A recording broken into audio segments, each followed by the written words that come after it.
Former Representative Liz Cheney, a Wyoming Republican, weighed in on the recent disturbing trend of GOP lawmakers receiving threats demanding their support for Representative Jim Jordan as the House Speaker. She pointed to Donald Trump and some of his followers as the driving forces behind these threats. On October 3, Representative Kevin McCarthy, a California Republican, made history as the first House Speaker to be ousted by a floor vote following a motion to vacate, initiated by GOP Representative Matt Gaetz of Florida. Subsequent GOP Speaker candidates have struggled to secure the necessary majority of votes, exacerbated by the party's slim House majority. Representative Steve Scalise of Louisiana, initially nominated as a candidate, couldn't muster the required support and withdrew from consideration.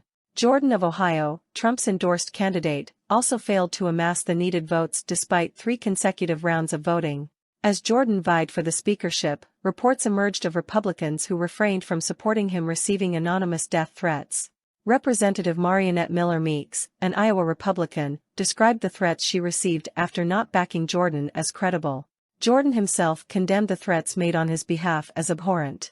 Jordan's official X, previously Twitter, account posted a message saying, "No American should accost another for their beliefs. We condemn all threats against our colleagues, and it is imperative that we come together. Stop. It's abhorrent."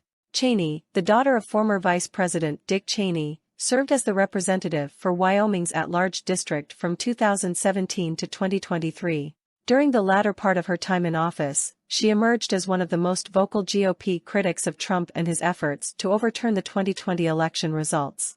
Her opposition to the modern GOP has persisted after leaving office.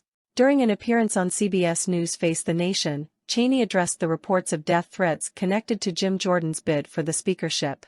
She attributed responsibility for these threats to Donald Trump and his supporters, given the former president's endorsement of Jordan for the role. The domestic threats are absolutely being driven by Donald Trump and, unfortunately, some of his supporters who have encouraged and taken steps that have resulted in, as we saw on January 6, political violence, Cheney asserted. She recounted an incident involving Congressman Warren Davidson of Ohio, who, during a meeting with Jim Jordan, responded to holdouts receiving death threats by saying, "Well, that's not Jim Jordan's fault, that's your fault for voting against him." Cheney stressed that such encouragement and tolerance of violence have no place in the Republican Party or the nation as a whole. In response to Cheney's comments, Trump's spokesman, Stephen Chung, offered a brief response, labeling Liz Cheney as a loser, much like Ron DeSantis.